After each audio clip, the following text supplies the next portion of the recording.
The title is Thrive.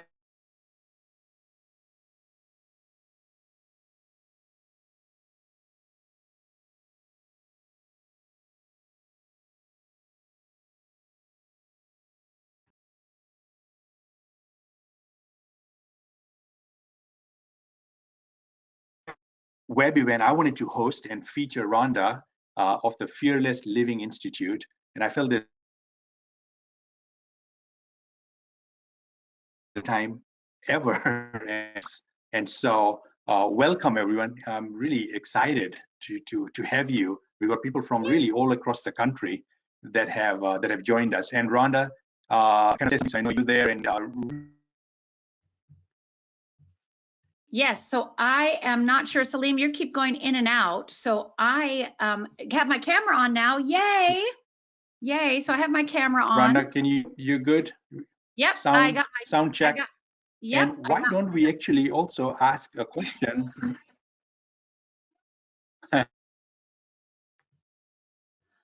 So I can see, I have my camera on. Right, I don't know how I magically did that. I'm completely confused, but hey. All right, I seem to be going on and off, but more importantly, I want to make sure you use something.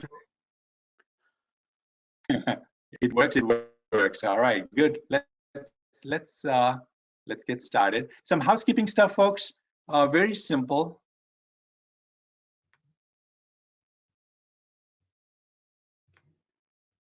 Distractions. I mean, it's 45, 50 minutes together. Bring your A game. I'll make sure myself I'm bringing my A game, and I know Rhonda's ready to bring her A game. So get the cell phones and others and browser stuff, all that kind of.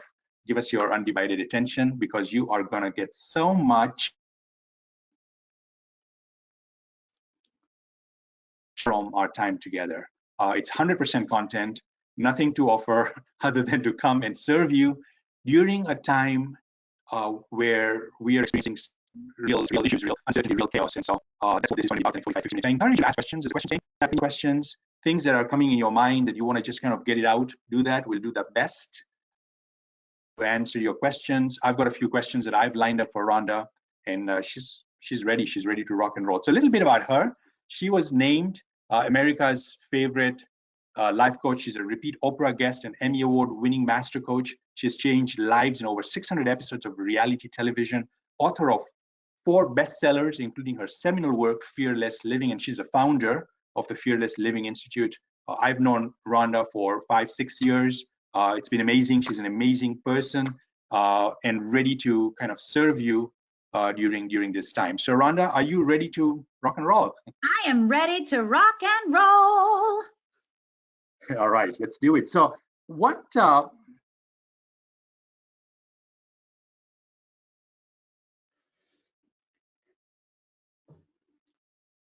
journey, your road up to now has not been, it has been anything but easy. Tell us a little bit about your journey. So Salim, you're going in and out, so I don't know if it's my internet or your internet or the world's internet, but I believe you asked me, like what got me here and about my journey. So I'll start with that, and I'd be happy to. And what Salim is referring to is Sure. The worst day of my life. It's just the worst day of my life. And I don't know if you've had a worst day of your life. You can go ahead and put the chat. You can write in the chat like, yes, Rhonda, I have had the worst day of my life. I definitely have had a bad day. So if you would like to tell me like, yes, Rhonda, bad day, I've had it, go ahead and write it in the chat so that I know that you're right with me. And I'm going to tell you about my worst day in my life. And it was when I was 14 years old. And that really sucks to have your worst day at 14, but it was my worst day of my life is at 14. And my parents were in the middle of separating, and it was Father's Day, and so my father was coming to take us out to Sunday brunch, which when I grew up, I don't know about you, but I grew up and, there's 3 kids, 2 adults. We didn't go out to eat. It's too expensive. So it was a pretty special event that we were going to go and have Sunday brunch. And my father walks in and goes, come on, because that's what dads do. And my 2 sisters are fighting it out in the bathroom. And me, my dad, and my mom start walking out. And as we're walking out, my dad says he has to get his coat from the car. It had just started raining. And as he lifts his trunk, I see his coat, but he does not grab a coat. Instead, he grabs a gun and he starts screaming at my mother, "You made me do this, you made me do this," and fires. And I start screaming, "What are you doing, Dad? What are you doing?" And he cocks the gun again and he looks at me. And I absolutely believe I'm next. He blinks, I blink, he blinks, I blink, and it felt like an hour, and I'm sure it was just 10, 20, 30 seconds, but it felt like forever. And my mother, seeing that gun in my face, yells with her last bit of breath, "No, don't." And my father, realizing my mother's still alive, takes that gun intended for me and shoots my mother a second time. And that second bullet goes through my mother's abdomen and out her back and lands in the car horn. And for the next 20 minutes, all I heard was, "Eh." And then my father cocks the gun again, puts the gun to his head and fires.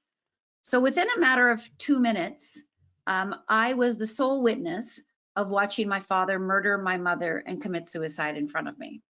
Now, I don't know how you would respond, but this is what I did. I blamed myself because I didn't do anything heroic. You know, I didn't kick my father in the shins. I didn't grab the gun. I didn't even jump in front of my mother. I did nothing heroic. So I felt a lot of guilt and shame, absolutely believed it was my fault. And when you are the sole witness to your mother being murdered, you don't get to be happy again.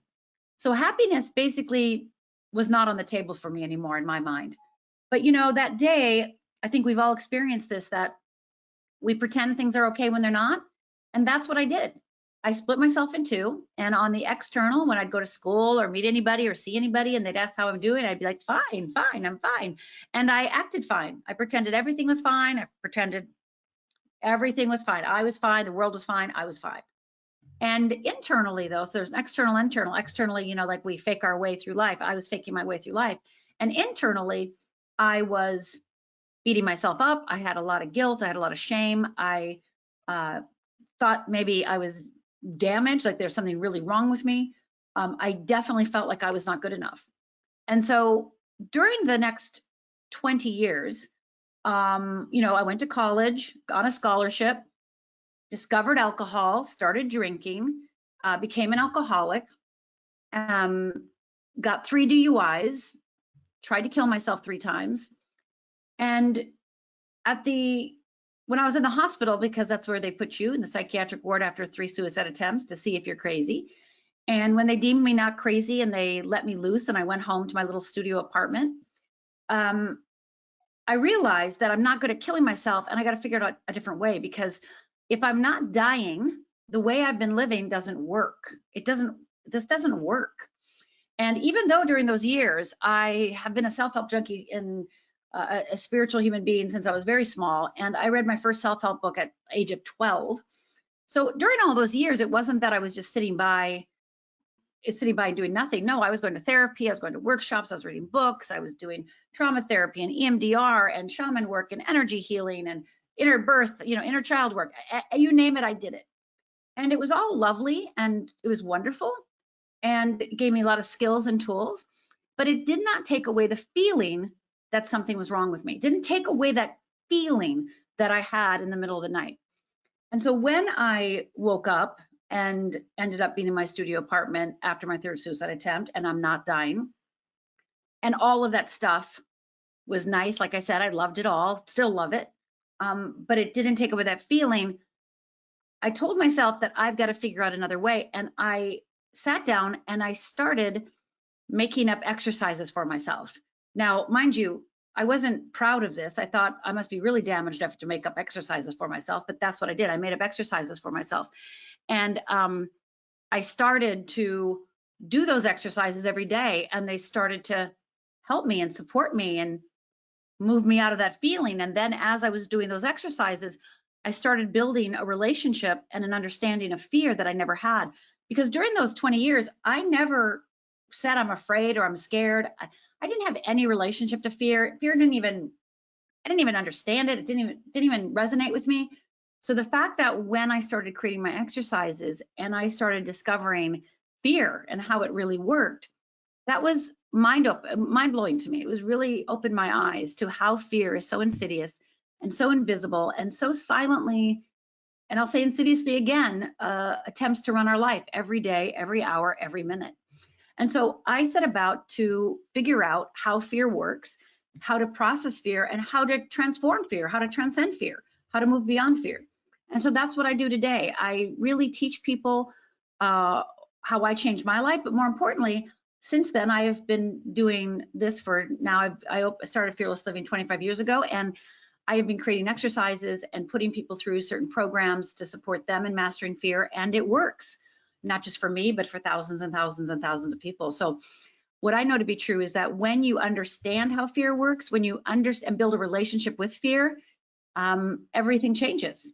That negative self-talk goes away, the shame goes away, the blame goes away, and you start seeing yourself through a different set of eyes.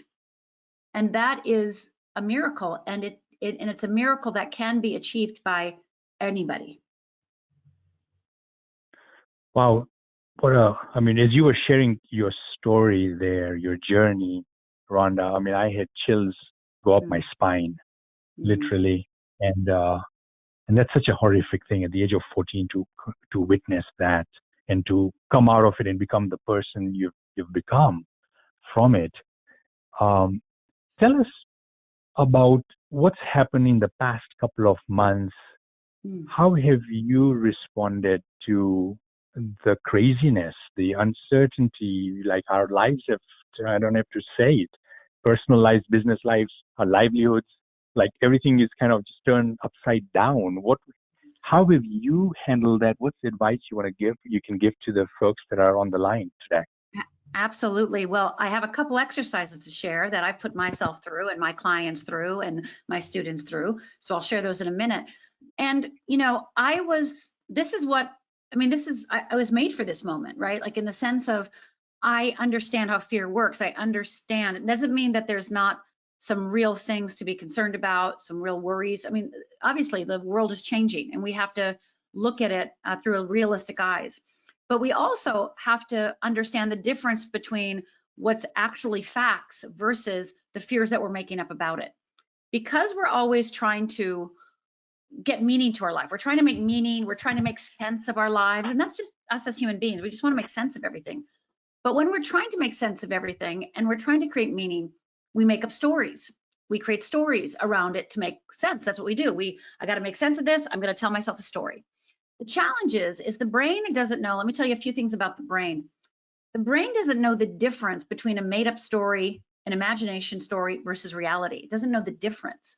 So when you make up a story, and that maybe it's like, oh my God, I'm going to lose everything. Oh my God, it's never going to be the same again. Oh my God, I'm going to, and you really move into that place. And again, not that you may not lose your business or you may not have lost your job. Those things really may have happened. But when we move and allow fear to kind of take us over, that fear will run us down a road that there's no hope, might as well give up, helplessness, a feeling of lost, not being able to recover, those kinds of things. And again, I'm going to give you a couple exercises to help you through that. So I know that that's fear, right? I know the difference between my imagined stories and my factual stories. And most people don't because they can't, again, I've been doing this for many, many years and training my clients to do this for many, many years and students. So it's so subtle, fear is so insidious that we don't necessarily know the difference between our stories and our facts. So that's one thing. One thing about the brain is that it doesn't know the difference between imagination and reality. And we have to know that about the brain so that we can actually take back our power. The other thing that we don't know about the brain, I know I didn't. If you're a neuroscience geek, you may know this already. And also what we don't know about the brain is that the brain doesn't know the difference between a physical fear and an emotional fear. So clearly there's physical fears out there, right? There's a coronavirus, right? Don't touch that. There's things that we have to be attentive to. Now I got my groceries this morning. I had to wipe them all down, wash them all off, wash my hands 17 times, right? Like there's some real physical fears that could be coming up for you. But the brain doesn't know the difference between a physical fear and an emotional fear. And an emotional fear might be fear of rejection or fear of failure or fear of loss or fear of change or fear of the unknown. And the body and brain don't know the difference. So we're having a physical fear, but we're also having emotional fears, and our body is responding to both.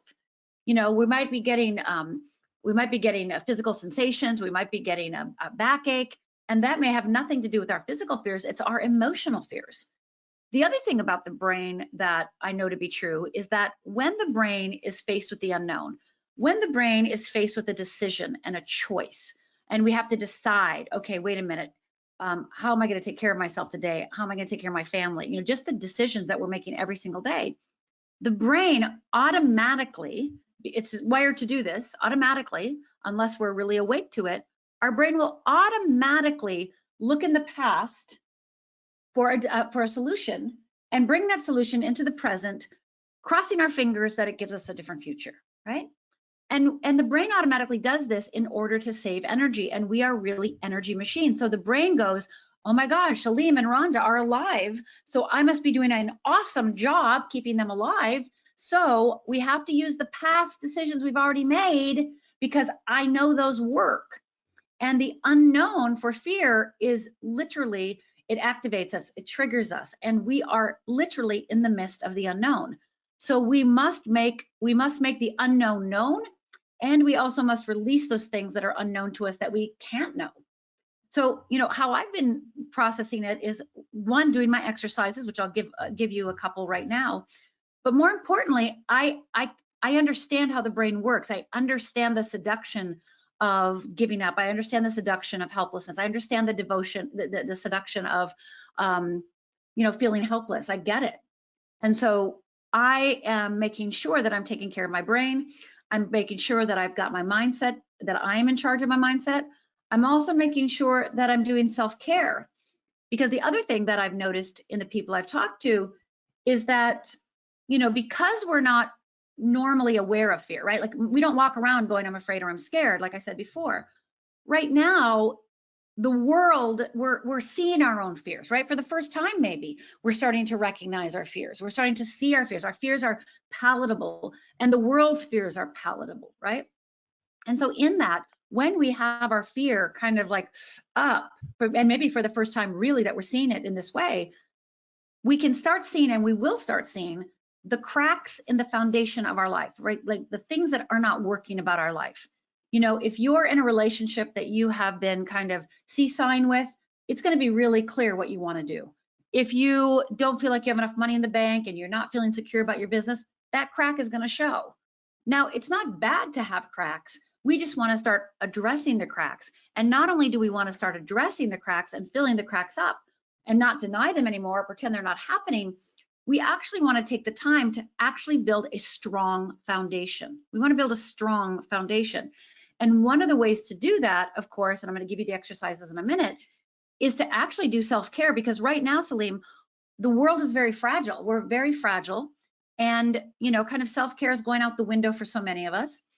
And in reality, remember, for energy machines, we have to manage our energy. That's the number one thing that we have to do right now, is manage our energy. So self-care is going to support us in managing our energy. So therefore, if we manage our energy and take care of ourselves, you know, eat our vegetables, you know, drink our water, take a walk around the block, you know, do jumping jacks in the house, you know, make sure you connect with people and talk to friends and family.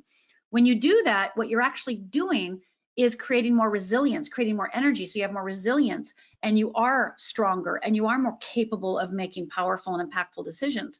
Because when our foundation is cracked and we're kind of falling through the cracks and we're not taking care of ourselves, our immune system decreases, our stress goes up, you know, and we are not going to have our wits about us. We're not going to have the energy to actually make the decisions to be most impactful in our relationships, to do the things that we have to do to increase our business, to make sure it's solid and grounded. So, you know, those are just some of the things that, you know, I've been going through. And I actually I was in Australia when all this started going down, Salim, and you know, on the way home, I actually put myself through the exercises that I want to share with you. And before I do, I just want to make sure, is there any questions anybody has so far? Does anybody have anything they want to that they want to share with me or ask me, or anything that's coming up for them? Feel free to throw in a question like, Rhonda, I don't know what to do about this, or this is what's happening in my family, or this is what I'm thinking. So if you want to jot anything down, any questions, I'm here to serve. So please go ahead and throw any questions you have. And I want to just double check with Salim, like what he wants to share and what he wants to ask. And then I'll be happy to share those exercises, Salim. Awesome. Great. Yeah, folks, open invitation to write your, what you're thinking. Just kind of write it out. Questions. Love to hear from you. We want to make this as interactive and really, as Rhonda said, to serve you. So, a few very powerful things you said there, Rhonda. One that I made a note of for myself is the brain does not know the difference between reality and imagination. And so when it doesn't know the difference, I think we've got the power to kind of trick the brain to serve us. That's right. In a positive way rather than a negative way, because it doesn't know the difference anyways. So why don't we feed the brain with things that are going to serve us? Yeah, and that's what we want to do. We want to definitely serve the things that's, we definitely want to feed the brain things that serve us. And so, you're in charge of, what you're reading, you're in charge of being on this webinar right now, right? So you can absolutely feed your brain the things that will support it, that will, make it stronger, that will empower it to make it more confident, etc. And, it's just a notice that your brain may be getting away with you, might create a story to make sense of something, and it may run away from you. So you want to be really attentive. And there's one thing else that I want to make sure I say that I forgot to say is that the brain, I'll just go back to neuroscience says that you can change your feelings, you can change your behaviors, you can change your actions, you can change your thought, your feelings, your thoughts, etc. And that's wonderful, and it's good. It's all good. And the only way to truly transform the way you interact in the world, the way you see yourself in the world, the way that you actually, like literally the way you see the world and interact with it, the only way is to change your filtering system. So I'll put these as my Wheel of Freedom glasses, and these I'll put my other glasses on as my Wheel of Fear glasses, right? And so if I'm got my Wheel of Fear glasses on, right, and I'm in the global pandemic, right, and 20 million people are unemployed, right? Filed for unemployment. The Small Business Administration loans have dried up, right? And I'm looking and hearing those things with my Wheel of Fear lenses on. I'm going to be more like, oh my God, right? I'm going to be more panicked. I'm going to have more insecurity. I'm going to feel less than in control. My emotions might run away with me. I might have a lot more anxiety. I might have a deep need for comfort food, as we all do, including myself, right? And, you might be eating more sugar. You might sit on the couch for 2 days, right? So when you're looking through the Wheel of Fear, things look more impossible, frustrating, lonely. I'll just use the word again, just helpless and powerless. So what we want to do is we want to actually, Salim, change our lenses that we're looking through and put what I call the Wheel of Freedom lenses on, right? So these are the Wheel of Fear and these are the Wheel of Freedom. And I want to put my Wheel of Freedom lenses on, right? And I want to look at the same situation. 22 million people unemployed, right? Filed for unemployment. SBA loans are tapped out of money, right? Same situation. And if I've got my Wheel of Freedom glasses on, this isn't about feeling powerless and helpless. This is about making powerful choices that sustain my foundation, that build my foundation, and put me in a powerful, impactful, positive mindset so that I can take the actions that are needed and necessary to care for my family, to take care of my business, to take care of my life, right? And it may not look the way we want it to, right? We might be moving in with our, sister, right? Like, it's not that you putting the freedom lenses on automatically gives you a job and automatically gives you an SBA loan, right? But what it does is it increases your powerfulness. It increases your ability to take control. It increases your knowing that this is just a moment in time. This is not forever. This moment is not forever. This moment is just this moment. So you can take back your power, take back control, and start making more powerful choices for your life. Wow, great. So Rhonda, question, comment, really very interesting, good, from Anne in Anaheim, California, saying, So you're saying that we should not be listening to negative news about coronavirus, such as deaths and misery and unemployment. Well, that's what I'm actually not saying that, because I think it's really important that we know the truth. So I don't think that us hearing the number of deaths or finding out that the SBA loan program is out of money is negative. I think that's just a fact, right? That's just a fact. So I listen to the news. I don't watch it every day, every minute. I mean, some people are like glued to it, right? And if you're glued to it, you're probably not creating enough space for you to create. Because the other thing that I'll just add is that when we have an energy, like, right, we're energy beings, which is what I shared. And let's say for the sake of this conversation, we have 100 units of energy every day. If you, how are you using those 100 units of energy? And if you're not taking care of yourself, if you're not refueling through self-care, if you're not creating, you're actually depleting your energy level. So if you're watching the news every minute of every day, I doubt you're creating. I doubt that you're in charge of your mind. I doubt you're creating the thoughts you want to. I doubt that you're taking your power back. So I don't see deaths as negative. I see deaths as facts. I see the unemployment as a fact. It's not negative. So negative is saying something, it's like, that unemployment is bad for being unemployment, right? It's like, yeah, no, it's just a fact. So what do we want to do with that fact, right? Like if somebody passes away, I've had two friends, have two very close friends. I do not know these people personally, but I've had two friends have two people die in their life. I have 4 friends that have the coronavirus now, and that's a fact. That's just a fact, right? Sometimes I can get groceries delivered and sometimes I can't. That's not good or bad. It's just a fact. So what we do again is we have these facts, and fear wants to spin a story around it, right? Like, oh my God, this is what it means. It's like, no, stop. So back away. This is just a fact. And what do we want to do with that fact? What story do we want to create? How do we want to look through it? Do we want to look through our fear glasses or our freedom glasses? Because again, news is invaluable for us. That's factual information that is wise to know. But again, so I really invite you to contemplate or think about what you deem as negative versus what you deem as positive. So what you do with it is negative or positive, not the fact itself. Okay. And so Pete makes a comment here, and I think you've been talking about it. And he says it is a fact, but what do small businesses do now if there's nothing left? Okay, well, this is a great question. Let me give you my 2 exercises because this is going to support you with small business. So just a side note, I'm sure that you've already been talking about how to pivot your business. So for instance, I've got one of my clients works with dance studios, for children's dance studios. Like, do you think that the dance studios are having dance classes right now? No, they're not. But what all the dance studios are doing with my client who is leading this charge is he is actually getting all of his dance studios online. And so they are now having dance classes online. So, I mean, it's about how do you pivot? I have friends that have gyms and their gym membership, obviously they can't go to the gym, but they again are starting to be proactive, getting those gym memberships online.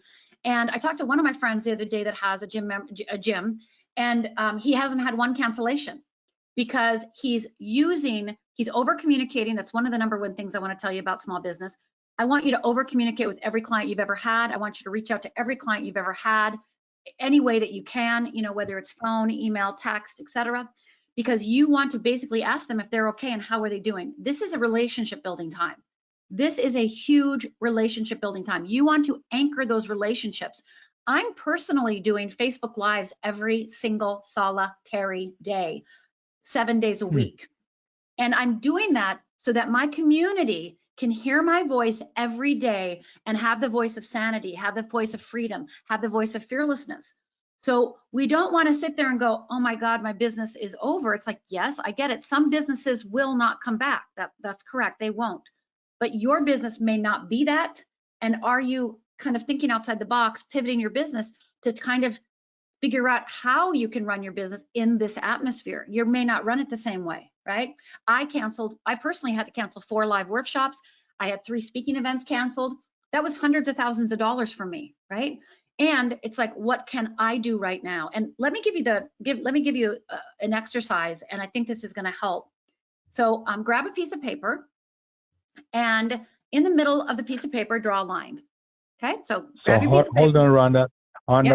Rhonda, let's make sure everyone grab a piece of paper, one sheet of paper, and a pen. Let's walk through this together. All right. Yep. Everyone's got it? Good. I can't see you, but I think I can feel you. You've got on the sheet, you've got the pen, and all right, we're ready for you, Rhonda. I love it. All right, you've got your piece of paper. You're going to put a line down the middle. Thank you, Salim. And on the top to bottom or left to right? Top to bottom, right down the center. Thank you for asking Got that. it. So right down the middle, like you have two columns, right? Now you're going to have two columns. Awesome. On the Cool. right-hand side, the right-hand column, I want you to write the words no control. No control. I want you to write that on the right-hand column. In the left-hand column, I want you to write control. Okay. So now. Right on the top, we are writing the words left on the left, control on the right, no control. Correct. Cool. Correct. Now what we want to do is we want to actually say to ourselves and write it down on our paper, all the things we have no control over. So let's start with the right-hand column, the no control list, okay? So if you're willing, go ahead and share some of the things that you're not in control of. What are we not in control of right now? Let's do it together. What are we not in control of? Anybody have any ideas what we're not in control of? I know people are thinking, and I think we're gonna get people responding shortly. What are you not in control of? Yep.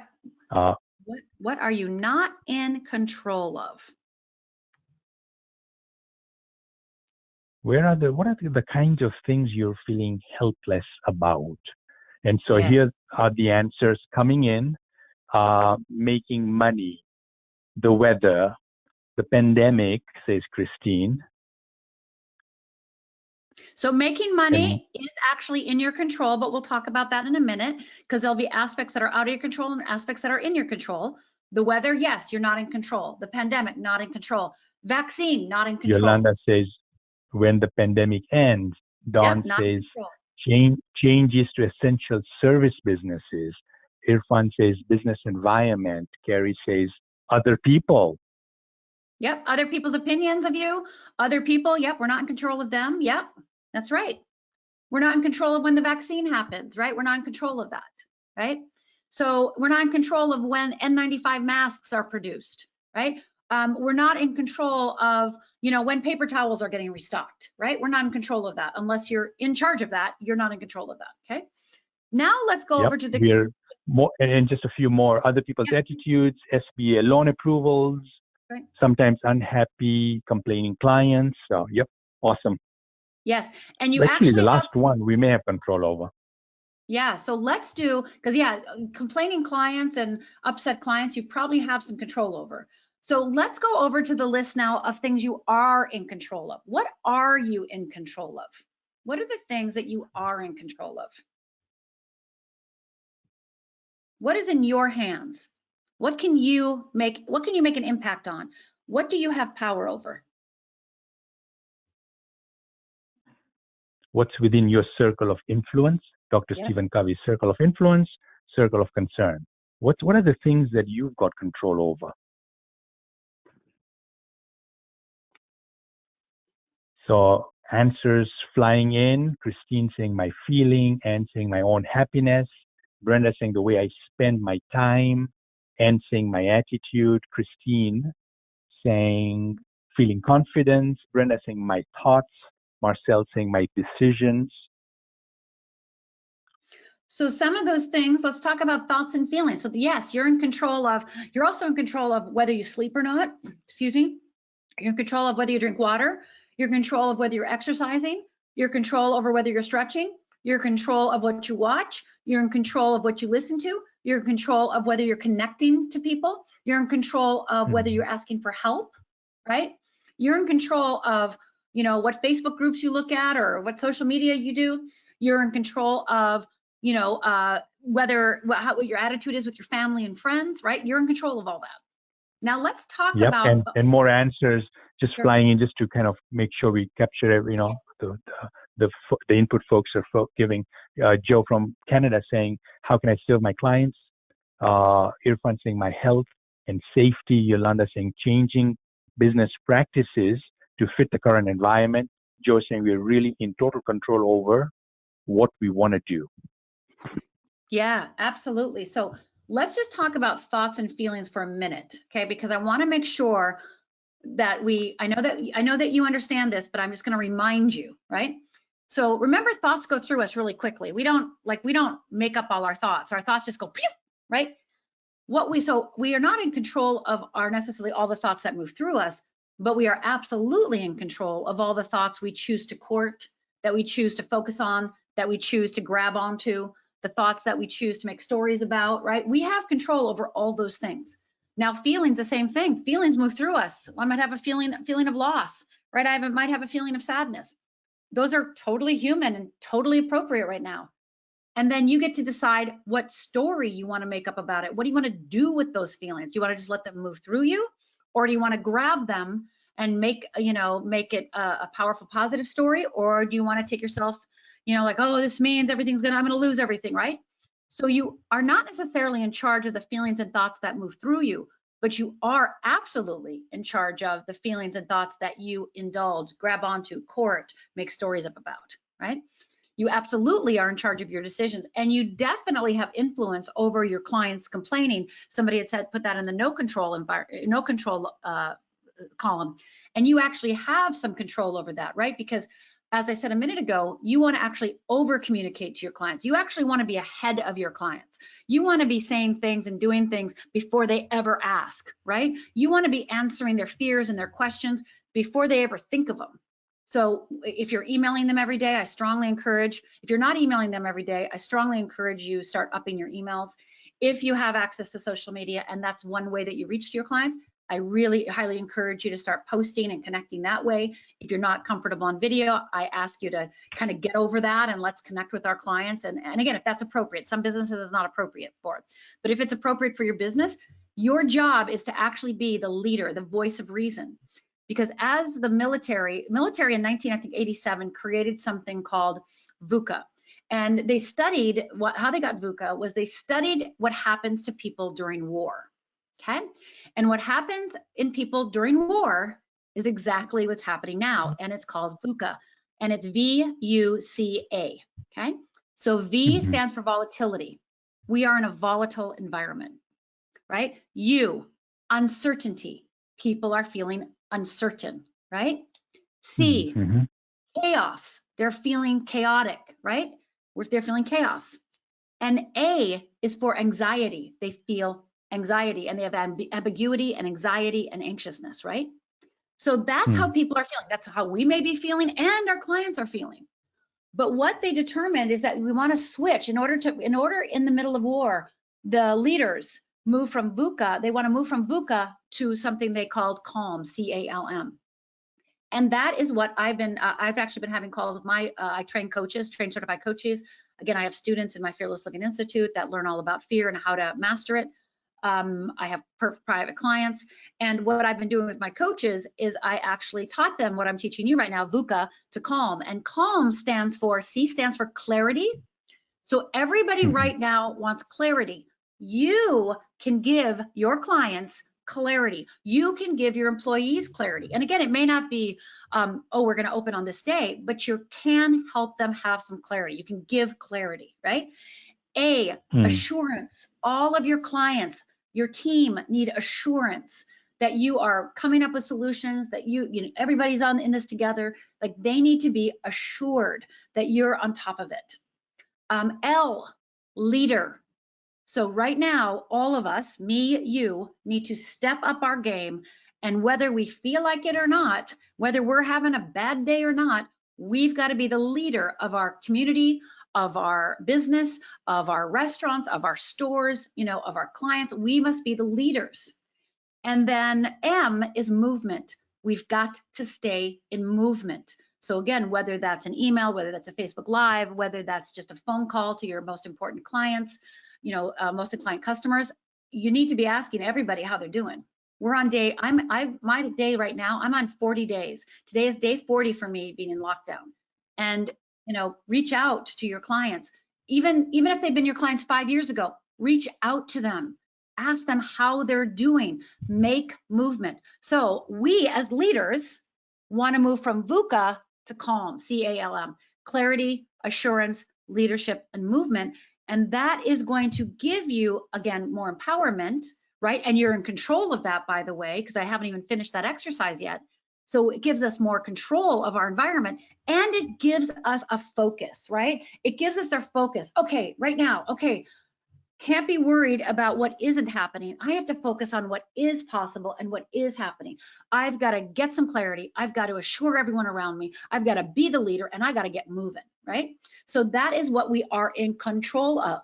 So let me just finish up the control and no control exercise, and then ask me anything you'd like, questions, comments, etc. But let me just finish this one little bit of this exercise, because this next part is actually super important. So remember, we've got the two columns, no control and control. Now what I want you to do is I want you to rate yourself on a scale of 1 to 10, how you're doing with each thing that you're in control of. So sleep, 1 to 10, 10 being I'm sleeping like a baby, I'm getting my 8 hours, I'm amazing, I got a regular routine, I'm rocking, right? So 1 to 10, 10 is I'm rocking it, I'm amazing. 1 is I have no idea what you're talking about, right, Rhonda, right now, right? So are you a 3, are you an 8, are you a 5? Now what about food, taking care of your health? On a scale of 1 to 10, how you doing?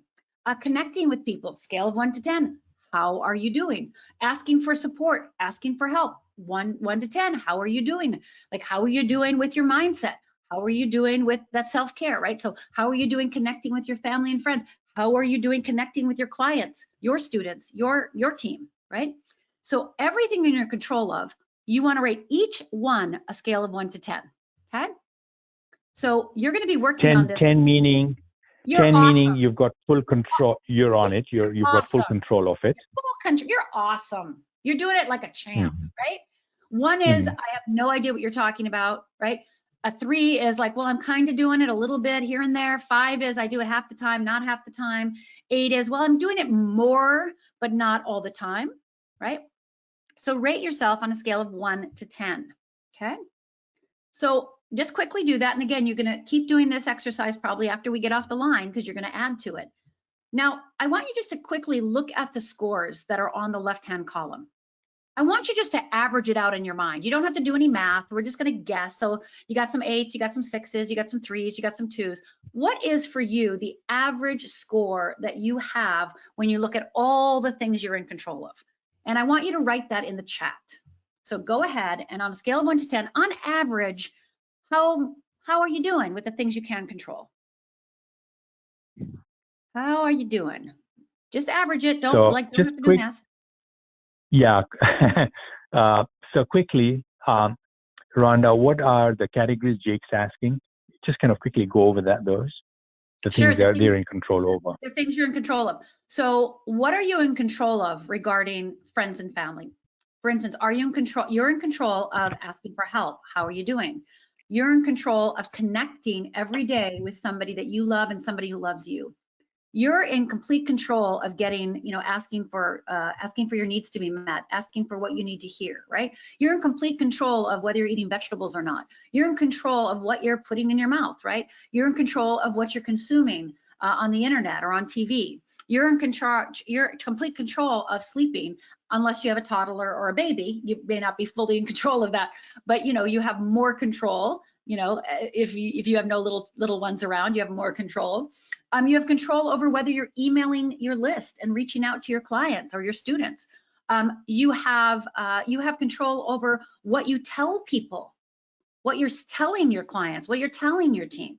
You have control over whether you're going to sit down and create a new plan and figure out a new pivot strategy, right?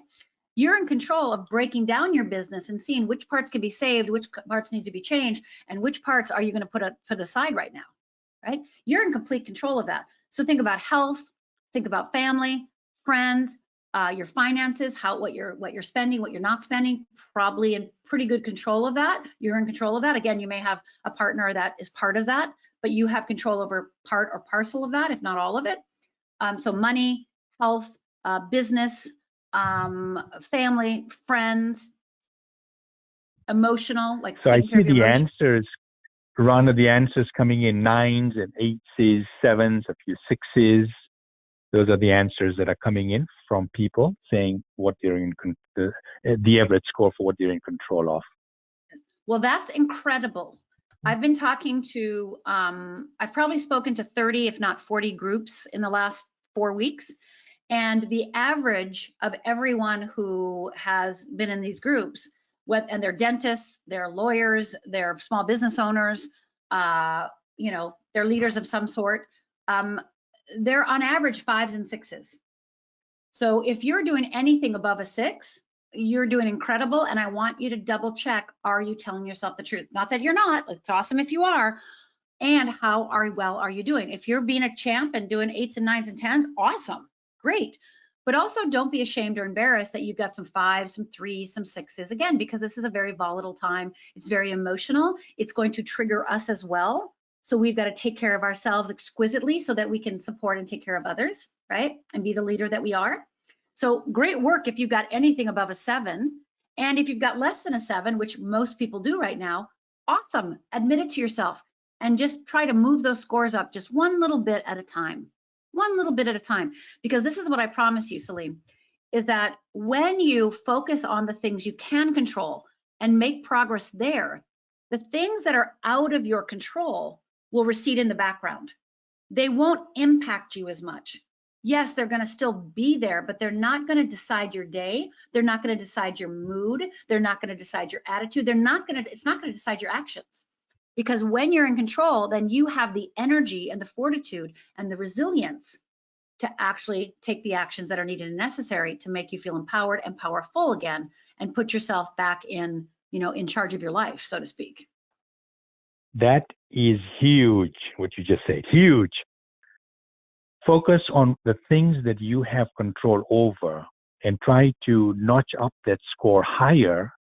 And then what's in the no control is going to slowly becoming invisible, or it'll start disappearing. It will become lesser of importance. That's right. That's right. If you're busy taking care of your business and taking care of your family and taking care of yourself, yes, you have to live in the constraints of the coronavirus, i.e. the quarantine, self-isolation, sheltering in place, etc. And you can thrive in the midst of that as well as you can thrive, right? We may not be able to do everything we want, obviously, but you can take your power back and you can make new choices. And this is going to call something, this is going to call something of you to be able to switch and pivot and change and still maintain that level of confidence, maintain that level of courage, maintain that level of leadership. And again, it is okay if you're having moments of doubt. That's normal. We're human. If you're having moments of worry and concern, again, that's human. Don't beat yourself up for it. Don't call it negative. Just be like, of course I feel that way once in a while. It's I'm human and the world is the unknown. So I don't, you know, this thing that's called the unknown, how do I navigate that? Which I'm going to give you an answer for that as well. I'm going to help you with that as well. So yeah, so when you take back your power and focus on the things you can control, and your obsession with what you can't control lessens, right? And you kind of stop watching the news every minute, right? You stop worrying about, oh my God, when the vaccine's happening, right? Instead, it's like, okay, this is the new normal right now, and I've got to figure out how to thrive in the new normal and take my friends, family, clients, students with me. So it's making a decision. It's really, you've got a choice. I mean, you know, earlier on you say the brain does not know the difference between, you know, reality and imagination. It's focus. You know, the brain doesn't know control, no control. Focus on, make a decision, focus on what's in control, because that's going to grow. The more you focus, the more it's going to grow. That's right. I mean, I feel completely empowered doing these Facebook Lives every day. And now, before the pandemic, if you would have said to me, Rhonda, do a Facebook Live every day, I would have been like, are you kidding me? I'm not doing a Facebook Live every day. You know, like that wouldn't have been even something I would have thought about, right? I did Facebook Lives once in a while, but I didn't definitely do them every day. But when this global pandemic hit, I knew immediately, like it moved through me like quick as a bunny, like, oh, I've got to do Facebook Lives every day. People need to see my face every day. People need to hear my voice every day. People need to, you know, actually stay in their centered place stay steady, stay clear, stay focused, stay fearless, stay in freedom, stay in choice, stay, and stay empowered. And in order to do that, because we're in a heightened environment, right, where we're in heightened, again, fears all around us for good reason, people need to hear my voice right now. People need to, hear me teaching, need to hear me coaching, need to remember the truth of who they are and the truth of what's possible for them. Rhonda, this is so amazing what you're sharing here. And I kind of, just from a timeline standpoint, we've got 5 minutes only left. The hour's gone by so fast. You shared so much good information. I've got a page full of notes. So let's kind of, just, checking in on from a time standpoint. I want to make sure we cover everything you wanted to, kind of share with us, and then perhaps even have some time for a couple of questions as well. Yeah, so absolutely get your questions in, and I would love to give you one more exercise to help you. And this is the first exercise I did when I was on my way back from Australia. So like I said, remember earlier I said I was in Australia when all this was started to happen. I was speaking at a conference there. And, people were saying, stay in Australia. And I thought, well, it sounds pretty good to stay in Australia, but I don't think I'll get home for many months. I better go now. So I got on the plane, and on the plane, I did the control and no control exercise, but I also did this exercise that I'm going to share with you now. And it is called the worst case scenario exercise. Okay. And I want to explain the worst case scenario exercise to you. And then I also want to tell you why this exercise is so important. Okay. So worst case scenario exercise on the plane, I said to myself, okay, Rhonda, 4 of my Rhonda Britten hosted Fearless Living events are going to be canceled. 3 speaking events, because I'm traveling to them, going to be canceled. That's 7 things that are now canceled off my calendar. Rhonda, what's the worst case scenario? Oh, the worst case scenario is nobody wants to get fearless. All my private clients quit, all my students quit. Nobody wants to face their fears because they're so fearful already, and they run away from fearless living, right? Like nobody wants to do fearless living right now, right? So my business goes under, right? That's the worst case scenario for me, regarding my business. And so I said to myself, okay, well, let's say that happens. Let's just look at it square in the eye. What would you do? Well, let's say I'm down to my last $5,000. What would I do? Well, I put all my stuff in storage. Well, Rhonda, you can't afford storage. You only have $5,000. Oh, okay, got it. Only $5,000.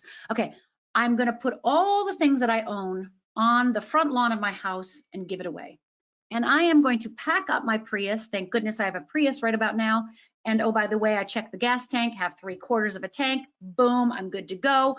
I'm going to fill up my Prius with my clothes, all my essentials, my Emmy, everything, right? And I am going to drive to one of my best friend's home in Arizona. She has a second bedroom, a bedroom I can stay in.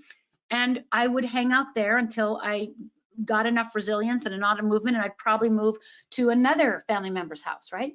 So I said to myself, okay, so you lose everything, you lose your house, you lose your stuff. Okay, but would you be okay? Would you be okay? Not that you want it, I don't want that, but would you be okay? Could you manage? Could you survive? Could you actually even thrive in that environment? Would I make it? Yeah, I would make it. I would make it. I would, get myself back together. I would figure out, a new strategy. I would, start taking more action, but I figure it out, right? So when I did that, the energy, just like that energy with the control and no control exercise, the energy that we're all using to kind of push back and avoid the worst case scenario, like I don't want to look at it, I don't even want to put it in my brain. Especially if you do law of attraction, it's like, I can't, I'll track that, right? It's like, no, look at it square in the eye and go, okay, worst case scenario. And then what happens is, because you're no longer fighting it, denying it, ignoring it, that energy that you're using, because remember, denial, avoidance takes energy to do. It's like, you've got to hold it up, right? But the minute that you go, okay, I'm going to look it square in the eye, that energy that's being used to avoid, deny, ignore, actually now you can use to create, use to have new ideas, use to support your business in the way it is now, to support your life the way it is now, so that again recedes in the background and it's more unlikely to happen. But when we're avoiding something and we're not looking at it, and we label that negative because it's a harsh reality, harsh possibility, it's not negative. It's again, I am looking at what could happen, not saying, you know, just looking squarely at it and then taking that energy that I'm using to protect myself. And now I can use it to grow, to thrive, to create.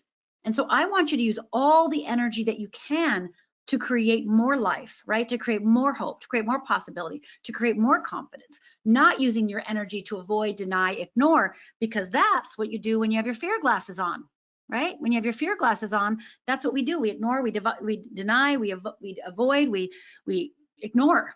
And that is not what we want to do with our time and energy right now. Wow, that was so good. Worst case scenario, the worst case scenario exercise. So we are just like a couple minutes from finishing off. I'd like to invite everyone to share one or two biggest takeaways that you got from spending the hour with us. What's the one thing you're walking away from hearing Rhonda share all the stuff that she did? Take a few seconds. Please type in what that is. And while you're doing that, my goodness, this was so incredible. Rhonda, you blew my mind here with all the good stuff you've shared, the stuff that's so timely and relevant at the time we are in. Yes. My personal belief, my personal thoughts from this past couple of months, and and Jason Everett, who we both know, he kind of reminded me watching him in a webinar setting over the weekend. He said the biggest transfer of wealth takes place during times of adversity. And as business owners, which most folks on this program are, we own a business, we're a service provider. This is our opportunity to see the cracks in our foundation and really look at them head on and really reinvent your business. Because this is when they've been exposed, and now we can approach it in a positive way from a place of empowerment rather than a place of hopelessness and helplessness. That's right. That's right. And I would love to give a gift if I may. And again, feel free to grab it. And you will have to put your name and email in. But again, if you don't want to hear from me ever again, just unsubscribe. But the class that I want to, let me do that. What is it? I'm going to type it in. So. Okay. It's fearlessliving.org, fearlessliving.org/gift, GIFT. Fearlessliving.org. Fearlessliving.org/gift, GIFT. And what this class is called How to Overcome Fear of the Unknown, which is where we are. So grab that class. Perfect. Put your name and email everyone in. should have. I sent it to everyone, so you'll have it. So let me read some comments that have come in. Perfect. And we're gonna then finish off. But everyone's got the link as well. So please, it's a free gift, which I wasn't expecting. So thank you. You're welcome. Let's see. Lots of comments coming in here. Joe saying, take control of the situation and be proactive. Yes. Jacqueline saying, number one, take my power back. Love that. Deborah saying, I can create a wonderful opportunity to communicate and provide openings for my students. And then Deborah says, Facebook Live as well. Super. Estella says, hey, Estella, says, focus on what we can control and communicate. Awesome. Good. Jacqueline saying, maintain a level of courage and leadership. Marcel saying, I've got a pretty good score on exercise and get lots of energy and focus from this meeting. Super. How are you, Marcel? Good to hear. Christine saying, a few more and then we'll finish off. This time has gone by so fast. Christine saying, although we are not able to change what's happening now, the same situation can be different depending on our attitude. In this chaotic situation, your speech is so incredible. Thank you, Rhonda and Salim, too. You're welcome. And saying, focus on what I can change and make every effort to change it. Well said. And then she says, then things that I can control will also become favorable. Don't hold on to negative things. Assume the worst, then what? You'll have more energy to revamp your life. Love that, Anne. Good stuff. Lynn saying, avoid, deny, ignore, waste too much. It wastes too much time. Cool. Yes. All right, couple more, and then Rhonda, I'll give you a few seconds to kind of wrap it up for us. Joy saying, Rhonda, excellent session, very inspirational, fantastic. Jacqueline saying, communicate with everyone, including your prior clients. Love that. Super. Rhonda, final words of wisdom. Well, This was incredible. Thank you, Salim. I really appreciate it. Thank you for having me. And, this is what I'll leave you with is that, there's nothing wrong with you. This is just fear. And fear does not have to decide your future or your now. And you have full power to take your fear glasses off and put your freedom glasses off. In Fearless Living, we call it the Wheel of Fear and Wheel of Freedom. And, you have every opportunity to get off the wheel of fear and get on the wheel of freedom. So I wish that for you. I know it can happen. I know it's happening right now. Thank you so much. And I look forward to meeting you in person one day. And I dare say hug you. Gosh, maybe one day I'll be able to do that. Rhonda, thank you so much. You really came this past hour. You came from a place of serving. You've served the people that were here. Thank you for the incredible insights you did. I'm walking away taller, stronger, better from listening to you share the gems that you did. And I want to thank everyone that joined us. You took an hour out of your life. Hope you got a lot from it. It seems from the comments that you did. So thanks for doing that. All right, guys, let's finish off. Hope you all have a great weekend. Thanks. Bye, everyone. Thank you. Bye, Rhonda. Bye.